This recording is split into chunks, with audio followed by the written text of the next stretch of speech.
Sup, gang? It's that time of year again, so I'm going to talk about some classic horrorcore. And this year, I'm not talking about sort of the lighthearted, jokey, Haunted House of Rock, Lovebug, Starsky, and Amityville kind of silly stuff. I'm going to go back to the real, serious, core, classic horrorcore. And I'm going to go back to one of the founders who I've actually never touched on in my videos or on my blog at all. And this is going to be before Gravediggers, before Flatliners, before that big explosion. Classic, important horrorcore group.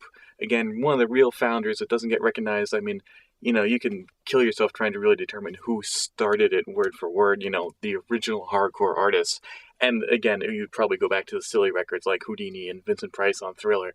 But, for the classic, serious, hardcore, horrorcore subgenre, these guys are at least one of the founders. That's right, I'm talking about Rodney Oh and Joe Cooley. Just let that sink in. In 1991, Rodney Oh and Joe Cooley dropped this record right here.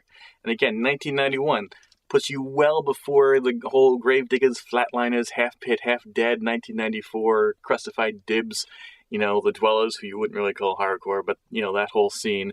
Long before all that, before Big Al claimed he started it with Devil's Son in 93, he might have even recorded it in 92. This is 1991. Rodney Oh and Joe Cooley, Nasty Mix Records, which was their third record label already. The A-side is Get Ready to Roll, the title track to their third album, Get Ready to Roll. Rodney Oh, Joe Cooley, and of course General Jeff, the third member of Rodney Oh and Joe Cooley.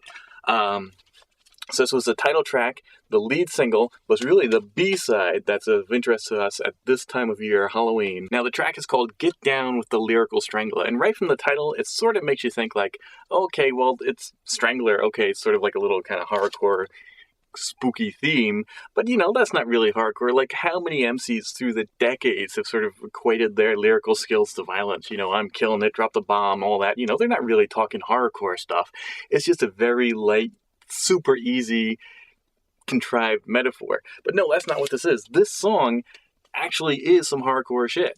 And it is largely because it features some very important guest spots. A group called Insane Poetry, one of the real founders of horrorcore, again, who I've never touched on.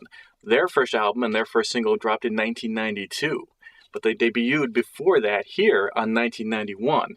Their first album and all that was on Nasty Mix Records, the same label as this, the same label as Rodney Oh and Joe Cooley. They were label mates, hence why they were on here. And I imagine this song was probably a little bit of a proof of concept kind of thing. They came off doing horrorcore here to see if, the label bid it, if people, jumped on it, and then based on that, they came out with their own album and their own singles. Now, this is the debut of Insane Poetry as a group, but it's not really the debut of Insane Poetry.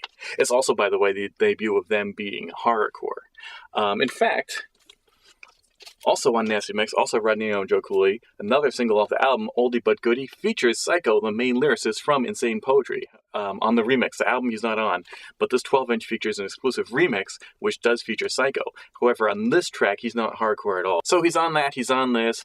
Psycho also appears on an album by KMC the same year, which is sort of an unknown West Coast group who are probably best known for featuring an appearance by Psycho. But the reason these guys are being put together is not because they're label mates. They're label mates because they were down with each other going way back. Psycho, and his DJ Streak, who was the DJ of Insane Poetry, both of them, before they were Insane Poetry, before they were doing this Nasty Mix stuff, were on Egyptian Empire Records with Rodney Oh and Joe Cooley, of course, their original label under, Egyptian Lovers' tutelage. They were a group called His Majesty. And that song actually featured, there you go, the Egyptian Empire record sleeves and all that. That single actually featured Rodney Oh, so they go all the way back to the late 80s. But again, His Majesty, nothing to do with hardcore. But that's where Psycho began, that's where DJ Street began, and they came up. So then when Rodney Oh and Joe Cooley moved, first to Atlantic and then to Nasty Mix Records in 1991, they got also signed to Nasty Mix, probably based on their appearances on these singles, and became Insane Poetry and put out their hardcore classic debut album. The argument of who started horrorcore is really, a winnerless argument. You can't do it. I mean, you could say things like, well, do the Ghetto Boys count? They were basically not horrorcore most of the time, but occasionally, like Mind of a Lunatic, really goes so far over the top of violence and gangsterism that it really spills right into horrorcore once you get, Bushwick Bill talking about writing with blood on the walls and having sex with corpses. I mean, that really goes right into horrorcore. And certainly later on, Chucky is pure horrorcore. But again, that's like the only song on that whole album that you could really call horrorcore. And Chucky was written by Gangsta Nip, and Gangsta Nip is another one of those guys who you could say is sort of hardcore, but again, also, it's one of those guys who's really sort of like a gangster rapper who just took it to such an extreme.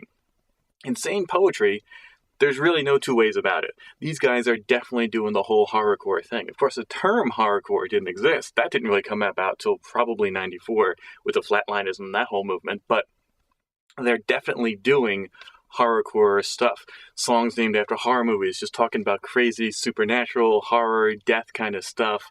And if you listen to Insane Poetry's debut album, Joe Cooley actually returns the favor by not only producing a couple of tracks on there, but rapping. Of course, Joe Cooley is a DJ, Rodney Oh is a rapper, is a famous, duo, but Joe Cooley actually raps occasionally, and he raps on the Insane Poetry album on one track.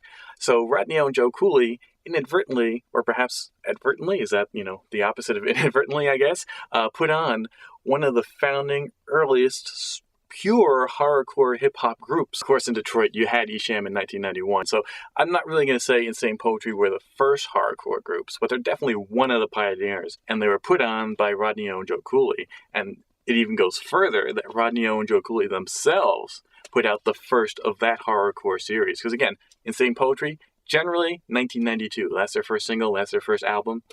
But this track right here, Lyrical Strangler, 1991.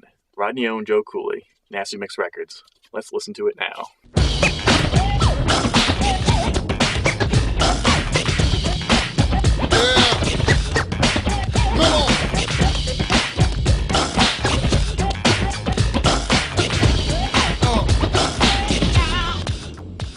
Take cover, everybody, here comes the rap strangler. Dressed in black, you're under attack. In fact, the black butcher's gonna put you in a stranglehold with crazy lyrics, so watch how they unfold. This is just a sample of the graveyard hip-hop, murderous underground sound I call hellbound. So get down with that brother named Rock.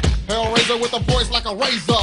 Got the crossfade beast, the booze, the juice. Walking tall while I carry the loose noose. Rappers are scared of this, they wasn't prepared for this. Title I'm bearing is the lyrical stranglist. Face the fact that I'm lyrically dropping a bomb. Ain't no way in the world you can remain calm. I'm blowing up the spot for the hard punks, giving you a taste of that graveyard funk. Get on down, get on down, get down. Watch me break it down. Get on down, yeah. Get on down, get down with the lyrical strangler. Get on down, yeah. Get on down, get down. Watch me break it down. Get on down, yeah. Get on down, get down with the lyrical strangler. So there you go, just something seasonally appropriate. Enjoy your Halloween. Thanks for watching.